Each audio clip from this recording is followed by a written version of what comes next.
In the rarefied air of venture capitalism and brutal market dominance, Julian Croft was a titan. His empire, forged in the crucible of logic and predictive algorithms, was a global behemoth. But his private world was a silent, sterile void, haunted by the ghost of a memory. The faint, sweet scent of a night-blooming flower, and a wisp of a melody he could never fully recall. It was his only inheritance from a mother he'd been told died in childbirth. One sweltering summer evening, a chance mechanical failure strands him in a forgotten corner of the city. There, in the humid back alley of a struggling neighborhood bistro, he hears it. The complete, achingly beautiful song, sung by a young waitress to calm her feverish son. That melody, intertwined with a scent he thought he'd imagined, would unravel a meticulously crafted lie, exposing a decades-old conspiracy of pride and cruelty, and leading him to a truth more valuable and devastating than any asset he had ever acquired. The heat shimmered off the asphalt of New York City, a suffocating blanket that even the state-of-the-art climate control in Julian Croft's penthouse struggled to defeat. From his perch on the 90th floor, the city below was a silent, sprawling grid of kinetic energy, a complex system he had learned to master. At 42, Julian controlled market sectors most people didn't know existed. His name was a password in the highest echelons of power, a synonym for ruthless efficiency. He possessed a collection of modern art that could fund a small nation, a fleet of cars he rarely drove, and a silence in his life so profound it had its own gravitational pull.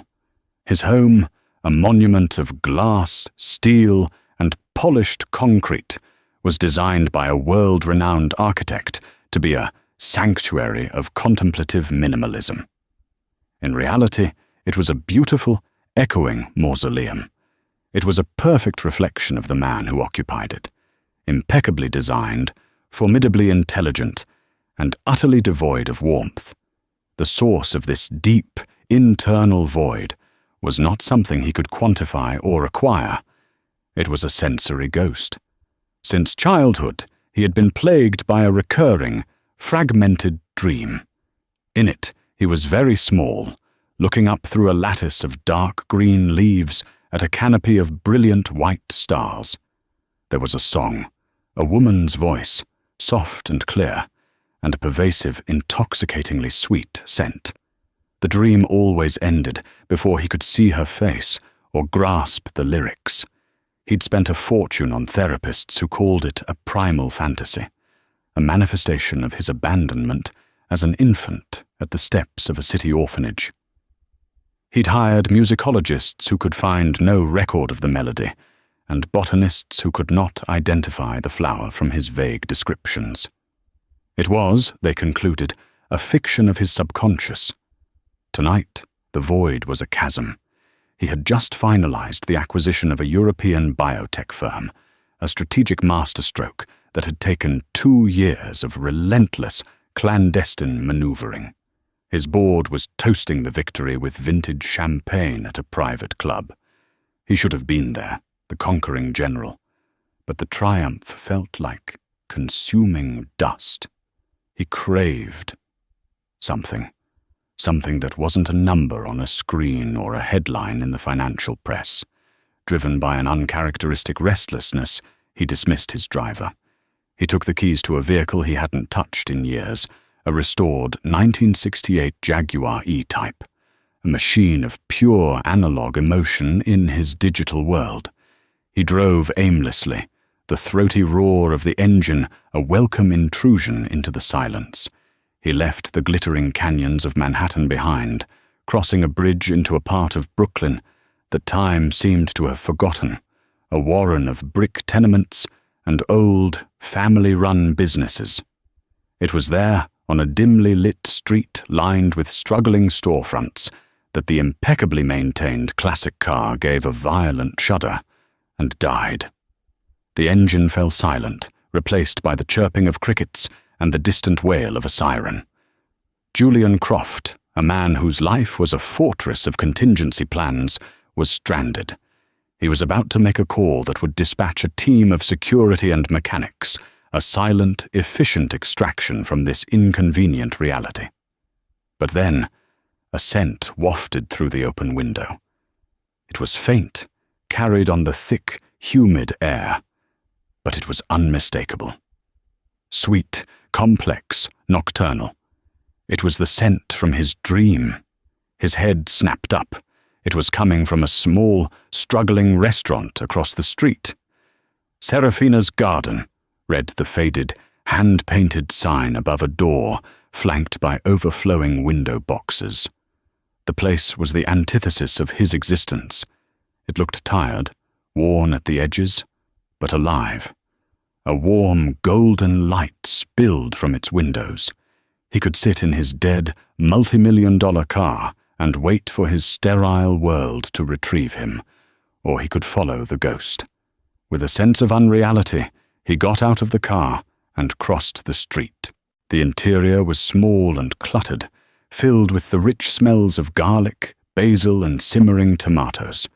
Mismatched wooden tables were adorned with small, wilting bouquets in jam jars.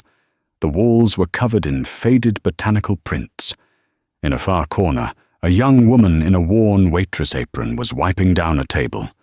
A small boy, no older than 5, was curled asleep on 2 chairs pushed together, his face flushed with fever. Julian felt like an alien species. His bespoke Italian suit felt like a costume. He took a small, shadowed table in the back, the worn wood of the chair groaning under his weight. An older woman with a weary but kind face brought him a glass of water. "Kitchen's closed," she said, her voice thick with a Southern European accent. "Just cleaning up. But I can get you an espresso." "Espresso. Black," Julian replied, his voice sounding unnaturally harsh in the quiet room.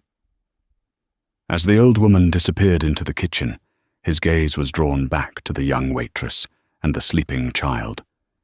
She looked exhausted, her face pale beneath the dim lighting, but as she brushed a stray curl from her son's damp forehead, her expression was one of fierce, unconditional love. The boy stirred, murmuring fretfully, his small body tense. The woman leaned down, her lips close to his ear, and began to hum. Julian's hand, holding the water glass, froze mid-air. The world around him dissolved. It was the melody. Not the fractured wisp from his dreams, but the whole, intricate and deeply sorrowful tune. It flowed from her with a natural, practiced grace, a river of sound that washed over him, drowning out the hum of the refrigerator, the clatter from the kitchen, the very beat of his own heart. It was impossible. It was a fiction, and yet it was real. Then she began to sing, her voice a low, untrained, but resonant alto. And for the first time in his 42 years, Julian Croft heard the words that belonged to his phantom melody. "Moon petal white and shadow vine deep, guard my love while he's asleep. Though thorns may grow and darkness creep, a hidden promise I will keep." Each word was a detonation in the silent chambers of his memory. It was a song of protection, of waiting. The scent of the flowers in the window boxes, stronger now, mingled with the music, creating a powerful, disorienting synesthesia. It was the scent. It was the song. It was his dream, made real. "Till sun gold blooms on the silvered stone, my heart will wait for you alone. A whispered seed, a love that's grown. Come back to the garden you have known." The heavy glass trembled in his hand, rattling against the table. The old woman looked over from the espresso machine, her brow furrowed with concern. Julian couldn't move, couldn't breathe. He could only stare at the waitress, this stranger in a failing restaurant who was singing the private anthem of his soul. The little boy, soothed by the familiar words, relaxed back into a deep, feverish sleep. The woman kissed his forehead gently, As she straightened up, her eyes met Julian's. She saw his intense, almost violent stare, and her expression shifted from maternal tenderness to weary confusion, then to a flicker of alarm. He didn't care. He had to know. Who was she? And how, in the name of a rational universe, did she know that song? The questions burned away everything else. The billion-dollar acquisition, the dead jaguar, the fortress of a life he had built. In that moment, in the humble, basil-scented air of Seraphina's garden, the titan of industry was nothing more than a lost boy who had just heard his mother's voice for the first time. The fragile bridge between his haunted subconscious and the tangible world had finally been built, and this tired young woman was its gatekeeper. For a long, charged moment, the silence stretched between them, thick with the unspoken gravity of his stare.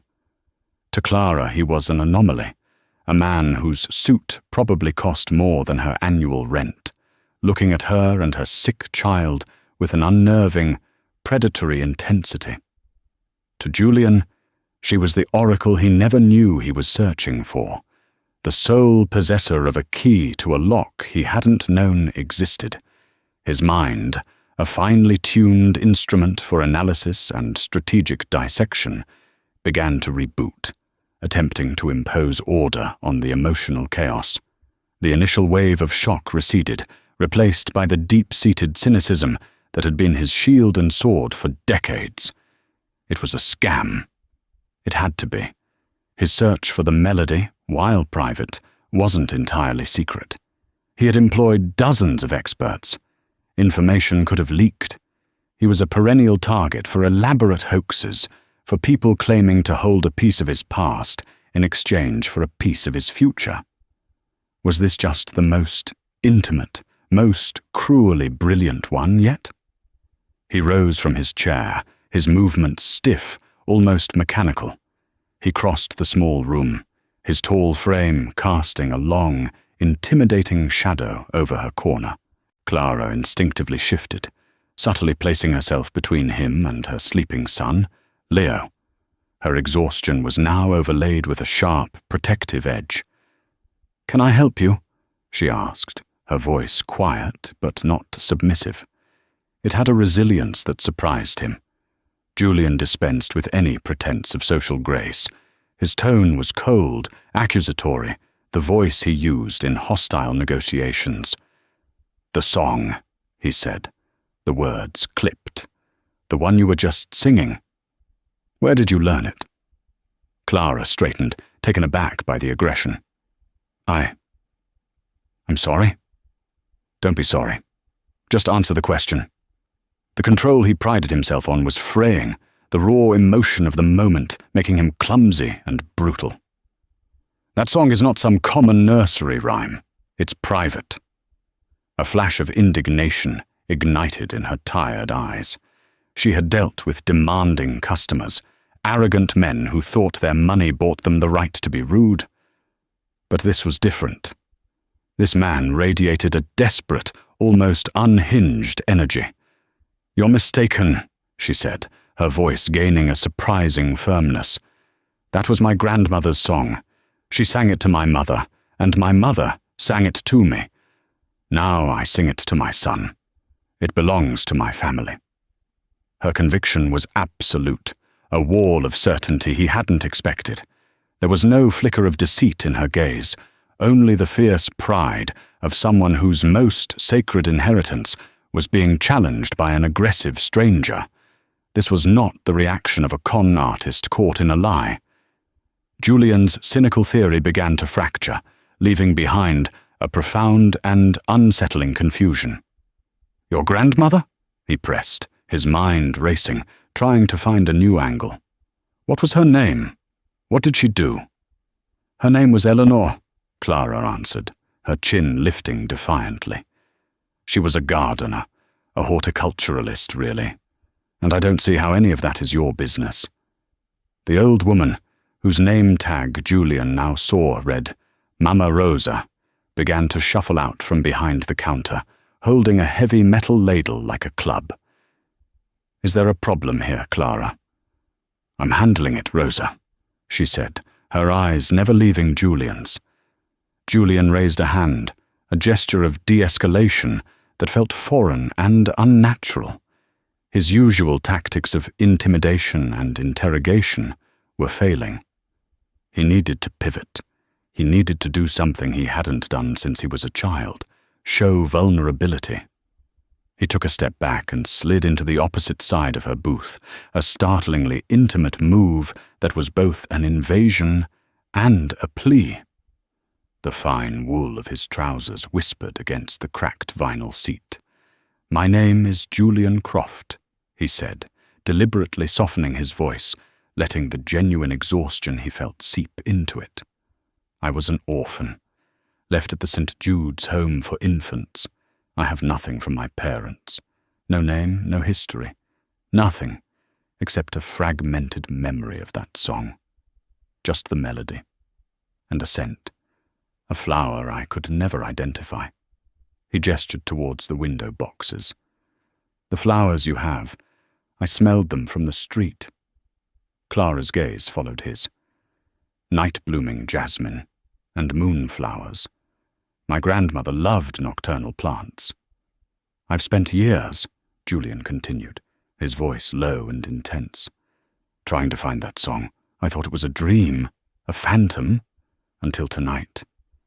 Until I heard you sing the words." He leaned forward, the desperation he'd tried to suppress now evident in his eyes. "Please, I'm not trying to take it from you. I need to understand. How is this possible?" He watched her face, saw the hard, defensive lines around her eyes soften as she processed his words. Her gaze dropped to her sleeping son, then back to Julian. The story, as outlandish as it sounded, resonated with the quiet sadness she had always associated with the lullaby. It was a song of beauty, but also of deep, unspoken loss. "The words," she said slowly, her voice losing its edge. "My grandmother Eleanor said they were a secret map. Not a real map, but a map of the heart. Each line is about a specific plant in a garden she once tended." She looked at him, a dawning curiosity in her eyes. "Moon petal white, that's the moonflower. Shadow vine deep is black mondo grass. She taught them all to me. I study botany in my spare time. It's all I have left of her." This was the detail that shattered the last of Julian's skepticism.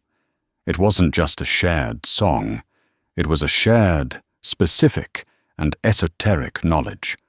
The connection was real, intricate, and undeniable. This young waitress, with her encyclopedic knowledge of plants inherited from her grandmother, held the key to his entire existence. "Help me," he said, the words feeling rough and unfamiliar in his mouth. He was a man who issued commands, who leveraged assets. He never, ever asked for help. "I need to know everything.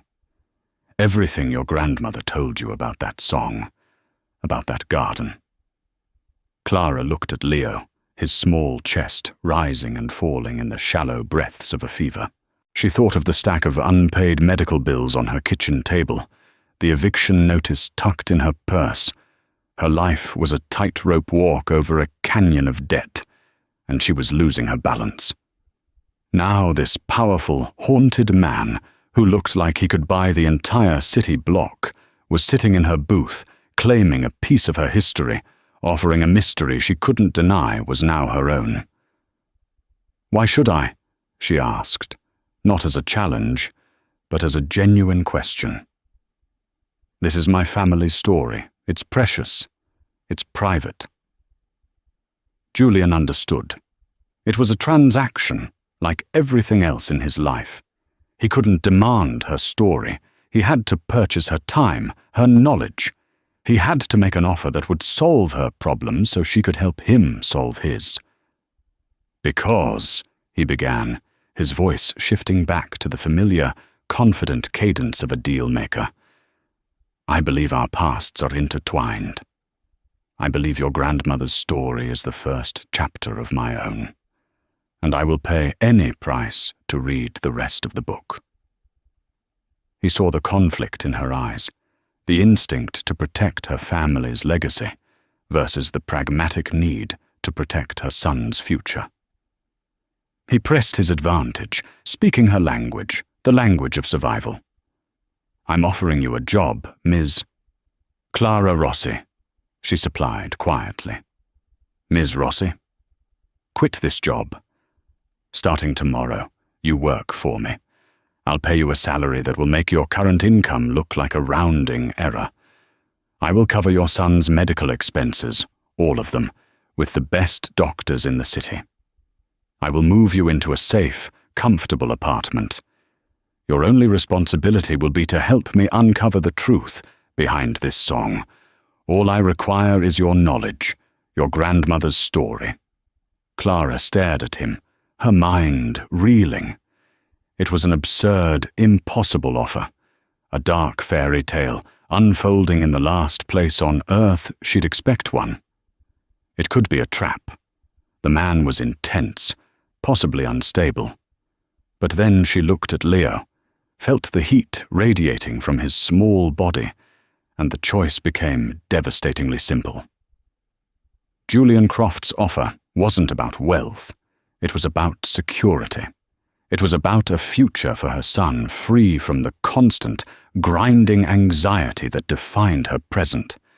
And beneath it all, there was the pull of the mystery itself. The song had always felt bigger than just a lullaby. Perhaps this was her chance, and her grandmother's, to finally understand why. "All right," she breathed, the word a shaky exhalation of fear and hope. "All right, Mr. Croft, I'll help you." A wave of relief so profound it almost made him dizzy washed over Julian. It was the first real glimmer of something other than emptiness he had felt in his adult life. He pulled a sleek, minimalist business card from his wallet. "This is my personal number," he said. He took a pen and wrote another number on the back. "This is for my head of operations, Marcus Vance. He will handle everything. A car will be here in the morning to take your son to a pediatric specialist and then to see some apartments. We start tomorrow." He stood, his presence once again filling the small space. He placed a thick stack of $100 bills on the table. "For tonight," he said. "For the espresso and for Mama Rosa's trouble." "Thank you, Clara," he said, using her first name. It felt like the sealing of a contract, a strange and momentous pact made in the fading light of a tired bistro. As Julian walked out into the humid night air, back to the dead jaguar that suddenly seemed like a relic from a different life, he felt a tectonic shift in the foundations of his world. The hollow man who had walked into Seraphina's garden was gone. In his place was a man with a singular, all-consuming purpose. The hunt was on. Not for a company or a market share, but for a ghost, for a mother, for the full story of the garden she had known. The next 24 hours were a blur of radical transformation for Clara. As promised, a discreet but luxurious black sedan was waiting outside her tenement building at 8 a.m. sharp. Marcus Vance, a man with a calm, reassuring demeanor and eyes that missed nothing, greeted her. He spoke with quiet efficiency, explaining that an appointment had been made with one of the city's top pediatricians. While she and Leo were at the clinic, a moving team, supervised by Mr. Vance's staff, would carefully pack the contents of her apartment. Clara, feeling as though she were walking through someone else's dream, could only nod. The doctor's visit was a revelation.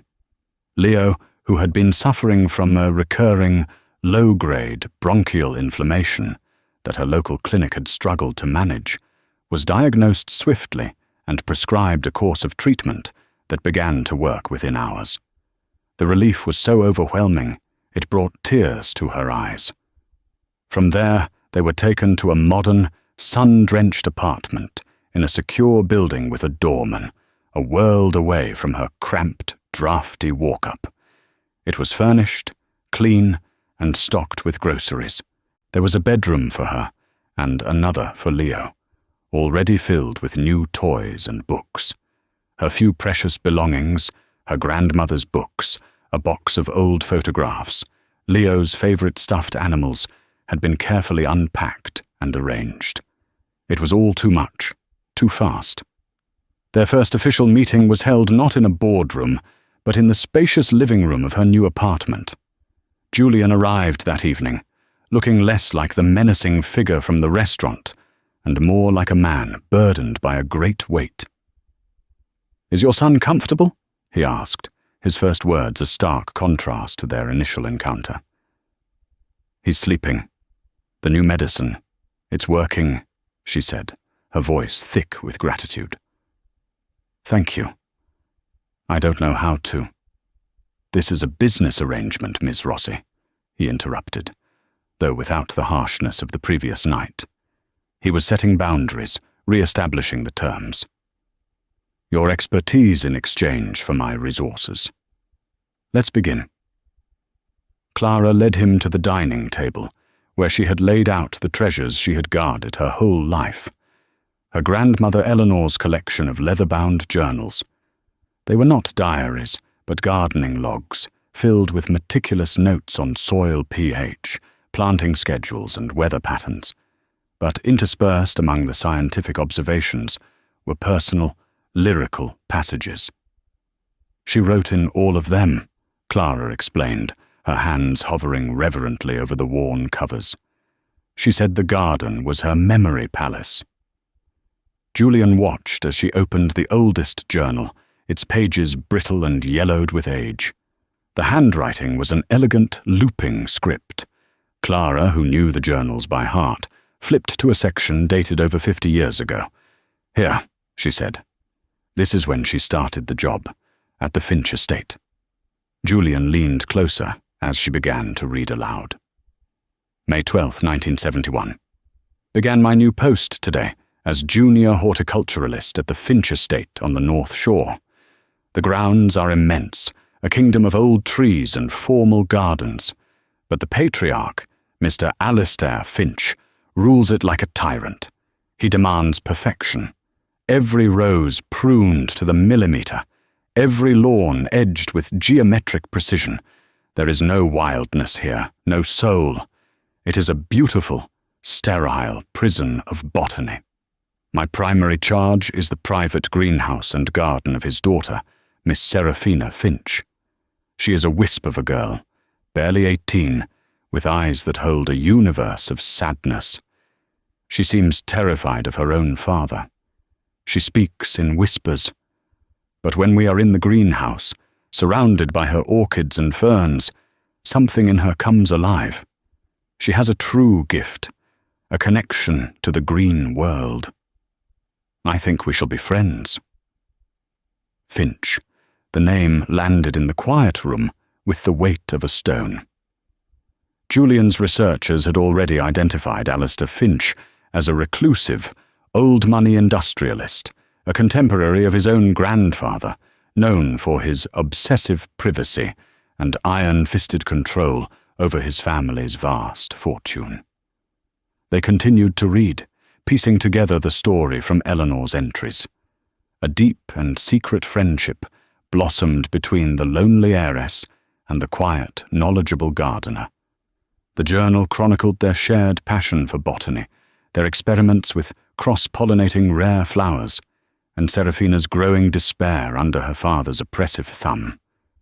Then they found the name. August 4th, 1971. Seraphina has a secret, a wonderful, terrifying secret. His name is Elias. He is a visiting research botanist from the university, studying the estate's collection of native orchids.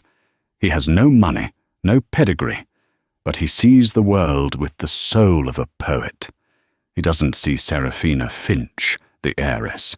He sees Seraphina, the brilliant, stifled girl who can coax life from a dormant seed.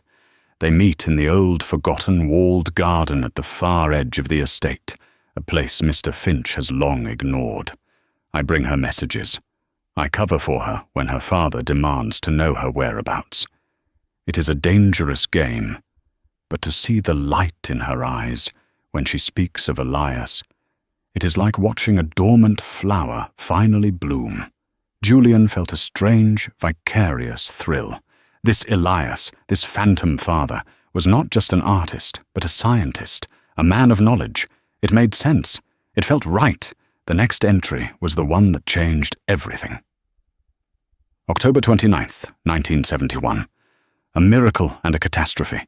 Serafina is with child, Elias's child. She is petrified. Her father will be incandescent with rage. He speaks of bloodlines, of legacy, as if they are breeding show dogs.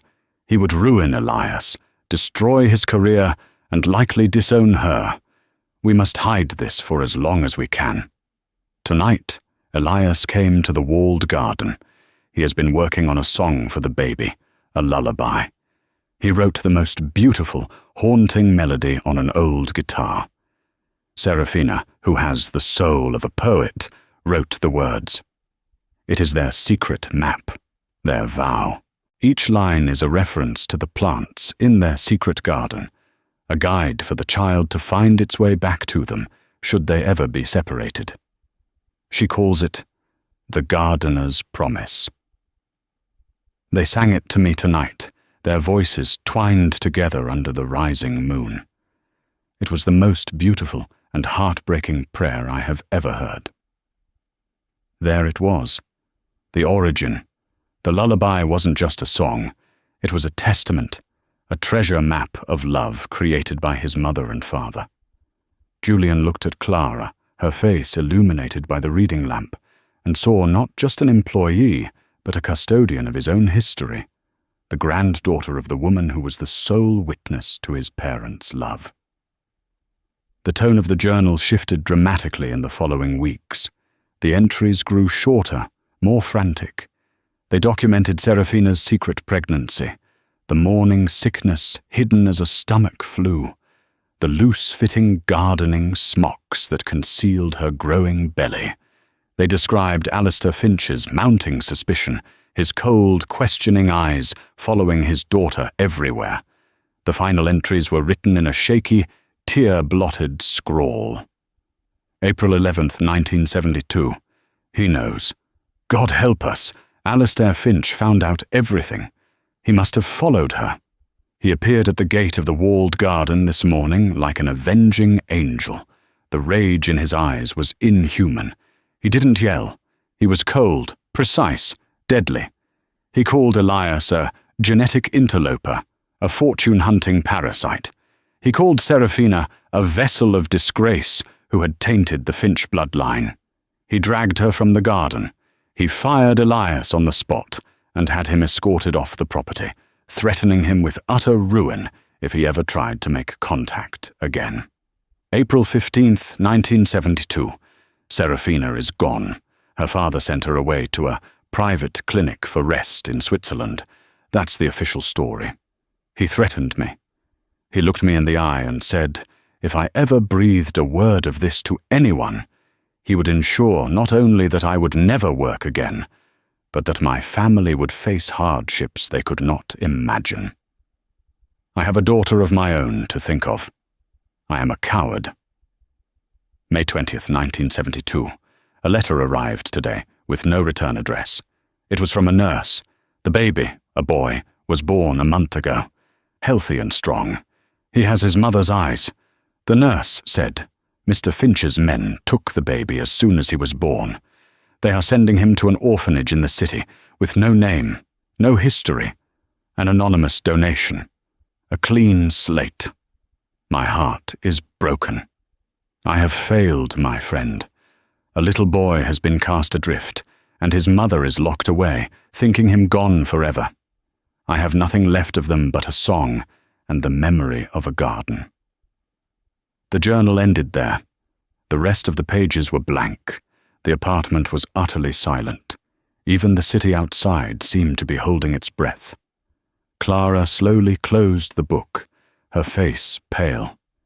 She looked at Julian, and for the first time, she saw the abandoned baby from the journal, the infant her grandmother had mourned in secret for the rest of her life. "My grandmother," she whispered, her voice choked with emotion. She lived with this her entire life, this guilt, this sadness, for you, for your mother. Julian was caught in a maelstrom of emotions, a white-hot, venomous rage for Alistair Finch, a profound, aching sorrow for the young lovers whose lives had been so brutally shattered, and a deep, soul-shaking gratitude for Eleanor Rossi, the gardener who had preserved his story in soil and ink. He looked at Clara, the waitress who knew the difference between a moonflower and a night-blooming jasmine. Their lives weren't just connected by a song. They were grafted together, two branches originating from the same root of a hidden, tragic history. She wasn't just the key to his past. She was family. Marcus Vance, who had been standing silently by the door throughout the reading, finally spoke, his voice a pragmatic anchor in the sea of emotion. "Alistair Finch," he said, already typing into his secure tablet. He's 93 years old now, still chairman of the board of Finch Industries, extremely reclusive. If he was willing to go to these lengths 50 years ago to protect his bloodline, he will not hesitate to use his full power to keep this buried now. Julian's jaw set, the grief in his heart crystallizing into something hard and unyielding. Resolve. "I don't care," Julian said, his voice a low growl. "He stole my mother. He banished my father. He tried to delete me from existence. He failed." He looked from Marcus to Clara. "Find him. Find out what really happened to my mother. Find Serafina Finch." The hunt was no longer for a memory. It was for a reckoning. And this time, he wasn't just armed with money and power. He was armed with the truth, and with a gardener's promise. The declaration of war was a silent one, fought not with armies but with lawyers, private investigators, and torrents of digital data. Alistair Finch, alerted to Julian's inquiries through his vast network of contacts, responded with the swift, cold precision of a striking snake.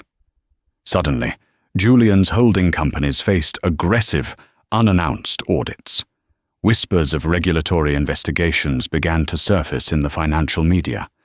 A key patent for one of his tech startups was challenged by a shell corporation that traced back, through a dozen layers of legal obfuscation, to Finch Industries. Alistair was not merely defending, he was attacking, aiming to entangle Julian in a multi-front war that would drain his resources and divert his attention. But Julian had spent his life in such arenas. He delegated the corporate battles to his executive teams, his focus narrowing with monastic intensity onto a single target, Serafina. Marcus Vance and his investigators worked relentlessly. The official story of a private clinic in Switzerland was a dead end, a carefully constructed fiction. They dug deeper, sifting through 50 years of private flight manifests, medical records, and financial transactions. They found her.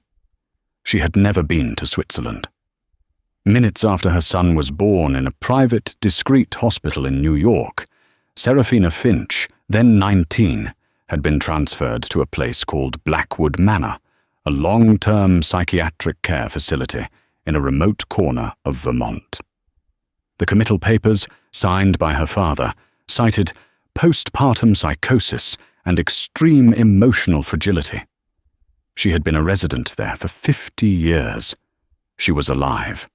The news landed on Julian, not with relief, but with a cold, sickening horror. He had spent his life mourning a ghost, a romantic, tragic figure who had died giving him life. The reality, that she had been alive all this time, imprisoned just a few states away, her mind likely eroded by decades of medication and isolation, was a cruelty so profound it defied comprehension. He didn't just get rid of her, Julian seethed, pacing the length of his office, the cityscape a blur of indifferent lights. He entombed her. Clara, who was there when Marcus delivered the report, felt a chill that had nothing to do with the air conditioning. "All those years," she whispered. Eleanor thought she was lost, maybe even dead. She never knew she was reachable. "He wanted her silenced and forgotten," Marcus said, his face grim. "Blackwood is notorious. It's a gilded cage for the inconvenient relatives of the ultra-wealthy. Access is completely controlled by the legal guardian, and Alistair Finch has held that power unchallenged for half a century." "Then we challenge it," Julian stated, his voice devoid of emotion, replaced by a chilling calm. "There must be a legal avenue." "There is," Marcus confirmed. "A direct blood relative can petition the court for a competency hearing and visitation rights. It's a long shot. Finch's lawyers are legendary. They'll argue that your sudden appearance would be detrimental to her fragile mental state." "Let them argue," Julian said, "but I'm not waiting for the courts to make the first move." He looked at Clara. "The restaurant? Serafina's Garden. That name can't be a coincidence." Clara's eyes widened. "Mama Rosa. She bought the place 30 years ago. She said the previous owner had named it, but she never knew why. She just liked the sound." It was a breadcrumb, a faint echo of his mother's existence left in the world. Julian's next move was unconventional, a psychological strike rather than a legal one. He didn't request a meeting with Alistair Finch. He decided to bring the battle to a place of Finch's own making. 3 days later, Julian Croft walked back into Serafina's Garden. This time, he was not a stranded motorist, but a man on a mission.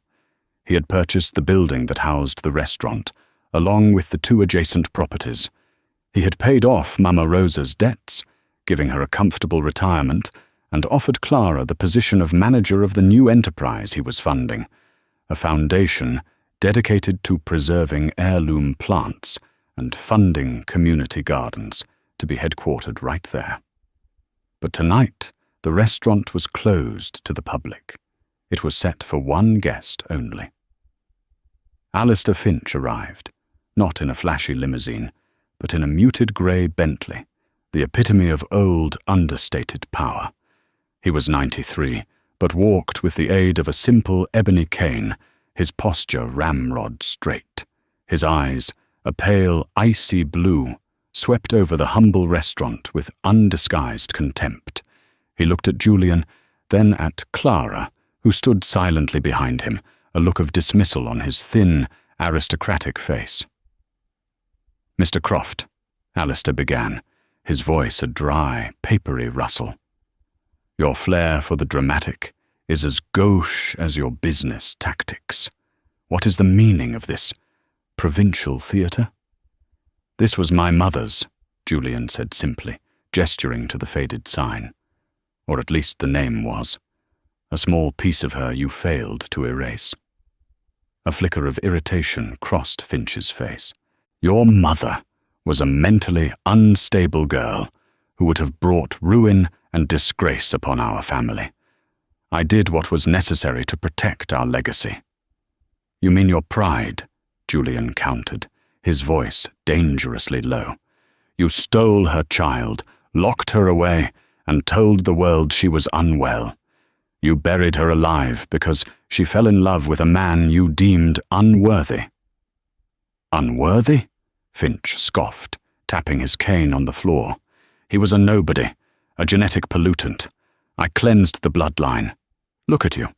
You inherited my family's drive, it seems, but you lack its breeding. You are a blunt instrument. I gave you the gift of adversity, and you should be grateful." It was the breathtaking arrogance, the utter lack of remorse, that finally broke through Julian's icy control. But before he could unleash the torrent of rage building inside him, Clara stepped forward. "She wasn't unstable," Clara said, her voice quiet, but ringing with authority in the silent room. Alistair Finch turned his cold gaze on her, as if noticing an insect for the first time. "She was a brilliant horticulturalist. She and Elias were creating a new hybrid of orchid on the estate. My grandmother wrote about it. They were going to name it after the stars." Finch's composure finally cracked. It was one thing to be confronted by Julian, a powerful adversary. It was another to be contradicted by this Waitress, who was speaking of things he thought were buried forever. "You know nothing," he hissed. "I know everything," Clara replied, her voice steady. "I know about the walled garden. I know about the gardener's promise. I know that you destroyed 2 brilliant people and your own daughter out of sheer, pathetic snobbery. My grandmother lived with the guilt of her silence every day. I will not." Alistair Finch stared at her, his mask of aristocratic indifference stripped away to reveal the petty tyrant beneath. He saw that this wasn't just about Julian. The story had been passed down, a legacy of truth to counter his legacy of lies. He turned his venom on Clara. "You are a greedy little opportunist, clinging to this man's coattails." He spat. "I will offer you this one chance. Take his money and disappear, or I will crush you. I will dismantle your life, piece by piece, until you are nothing but a cautionary tale whispered in a homeless shelter." It was a raw, naked threat, delivered with the full weight of his power. Julian started to move, to shield her, but Clara held up a hand, stopping him. She looked Alistair Finch directly in the eye, her expression not of fear, but of profound pity. "You don't get it, do you, Mr. Finch?" she said softly. "You think everything can be bought or broken? But some things just grow. Like my grandmother's garden. You can pave it over, but the seeds are still in the soil. And sooner or later, they find a way to the light." Julian watched, a sense of awe overriding his anger. He had come here to fight his battle, but Clara was fighting for something more. She was fighting for Eleanor, for Serafina, for the simple, unassailable power of the truth. Alistair Finch, seeing his threats were useless, turned back to Julian, his face a mask of pure hatred. "You will regret this. You have opened a tomb that should have remained sealed. The contents will poison you." "The only poison here, Finch, is you," Julian said, his voice now calm, the storm having passed. "Our petition was filed with the Vermont Superior Court an hour ago. We have DNA evidence. We have a sworn affidavit from Ms. Rossi. We have her grandmother's journals. We're going to see my mother. And then, we're bringing her home." Finch stared at him, speechless for the first time. He saw in Julian's eyes not the hot anger of a wronged son, but the cold, implacable certainty of a man who had already won. He had underestimated them both. He had mistaken love for weakness and resilience for poverty. Without another word, Alistair Finch turned and walked out of the restaurant, his cane clicking a sharp, defeated rhythm on the worn floorboards. The battle was over. The war for Serafina had just begun. The legal battle was brutal and swift. Alistair Finch's lawyers threw up every conceivable roadblock, filing motions to seal the records, questioning Clara's grandmother's journals, and painting Julian as a corporate raider attempting a hostile takeover of a vulnerable woman. But the evidence was overwhelming. The DNA test was irrefutable.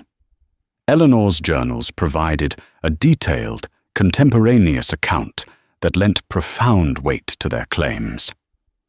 A no-nonsense judge, after reviewing the petition in chambers, was visibly disturbed by the 50-year history of forced isolation.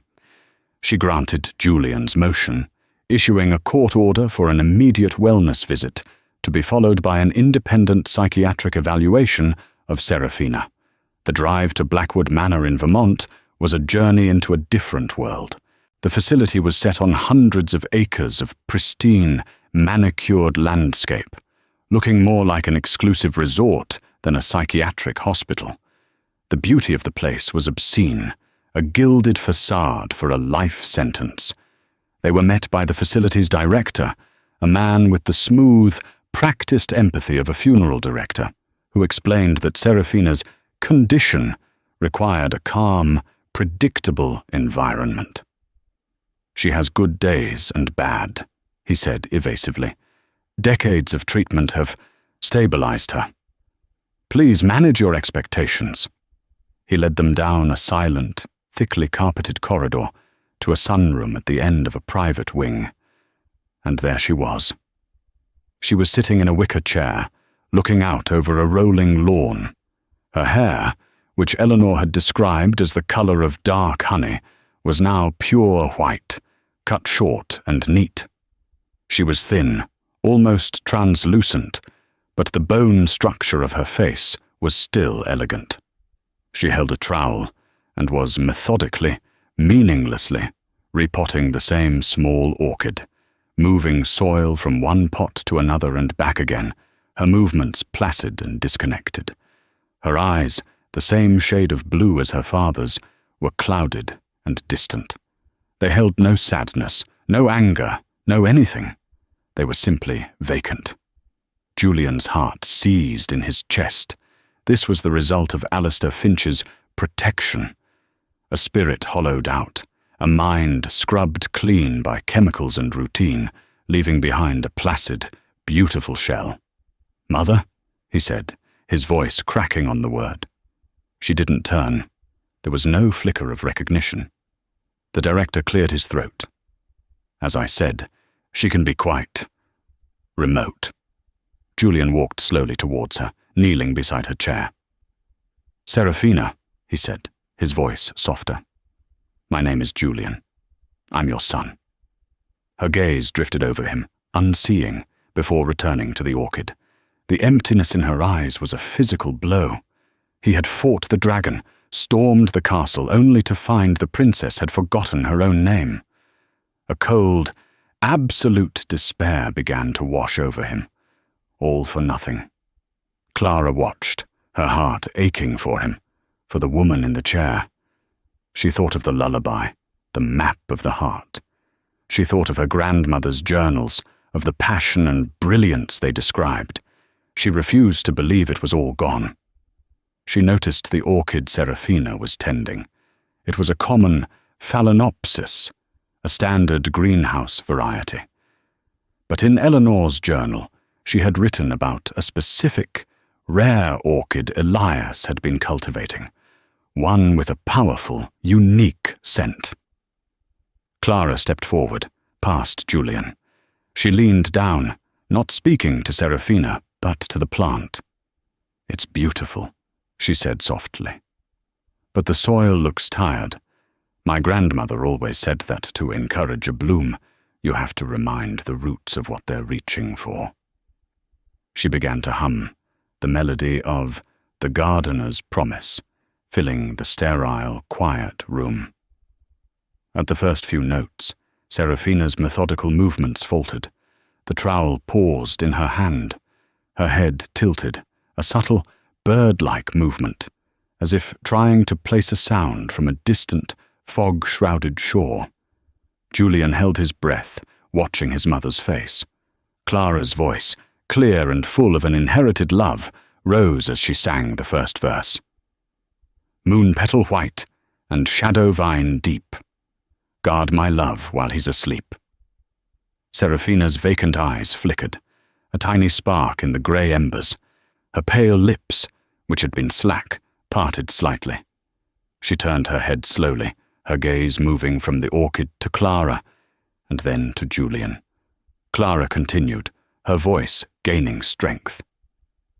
"Till sungold blooms on the silvered stone, my heart will wait for you alone." A single tear traced a path down Serafina's pale, unlined cheek. The fog was beginning to lift.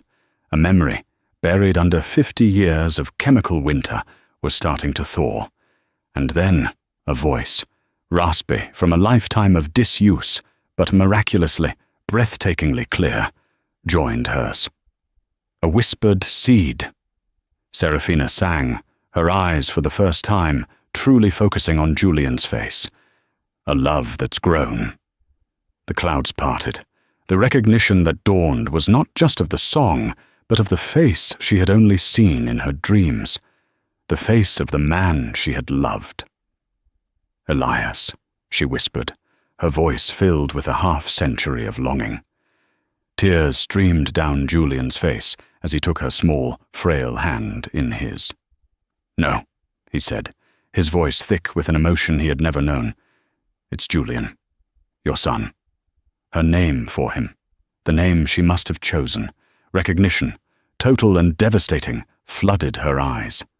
The love, the loss, the baby boy torn from her arms, it all came rushing back. The placid mask shattered, replaced by a lifetime of dammed-up grief and love. "My boy," she cried, her hand clutching his with surprising strength.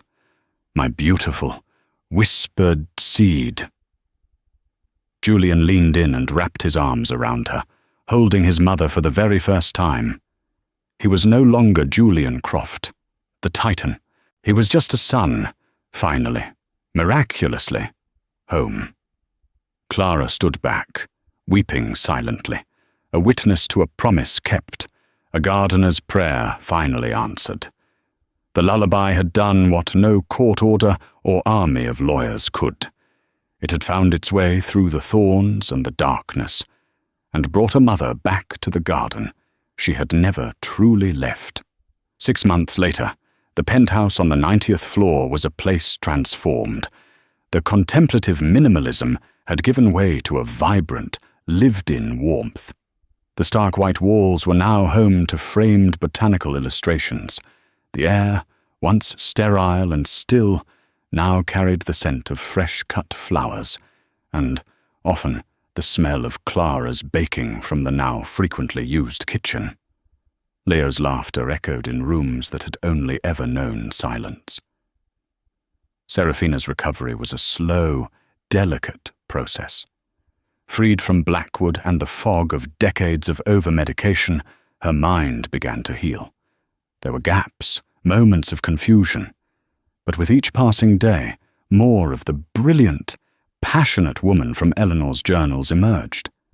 Julian had hired the best team of neurological and therapeutic specialists, but he knew her true medicine was the daily presence of her son and of Clara and Leo, the family she never knew she had. Alistair Finch had passed away 2 months after the court ruling, alone in his cavernous mansion. His empire was dismantled by his board, his name becoming a footnote in the annals of industry. There was no victory in his death for Julian, only a quiet sadness for a life so consumed by pride that it had devoured itself. This afternoon, Julian found his mother in the solarium he had built for her, a glass-walled paradise filled with rare and exotic plants. She was standing with Clara, looking at a series of newly blooming orchids, their petals a symphony of color. "This one," Serafina said, gently touching a vibrant, star-shaped bloom. "It's the one we were working on, Elias and I. We never got to see it flower." Her eyes, now clear and full of a deep, resonant light, met Clara's. "Your grandmother would have loved this." "She would have," Clara said, her smile genuine. "She would have said it was worth the wait." Julian stood in the doorway watching them. He had spent his life acquiring things, building an empire of assets. But he understood now that true wealth wasn't owned. It was cultivated. It was in the quiet comfort of this room, in the easy affection between the two women, in the sound of his son's voice calling for him from the other room. He walked over to his mother. "I have something for you," he said. He handed her a small, velvet-lined box. Inside was not jewelry, but a single, perfectly preserved pressed flower behind glass. It was a moonflower. Serafina took it, her fingers tracing the glass. "Moon-petal white," she whispered, a soft smile playing on her lips. A promise. She looked from Julian to Clara, then to Leo as he ran into the room and hugged her legs. A promise that was kept. She handed the glass frame back to Julian. "Your father always believed that even in the darkest soil, the most beautiful things can grow." He was right. Julian took it, the simple flower feeling more substantial in his hand than any stock certificate or deed. He looked at Clara, his partner in this impossible resurrection, and at his mother, a testament to the enduring power of love. He had started his journey searching for a phantom melody and a forgotten scent, the ghosts of a past he'd lost. He had ended it by finding a family, a home, and a future he never could have imagined. The gardener's promise had been fulfilled. The seeds of the past, nurtured by a new generation, were finally, beautifully, in bloom.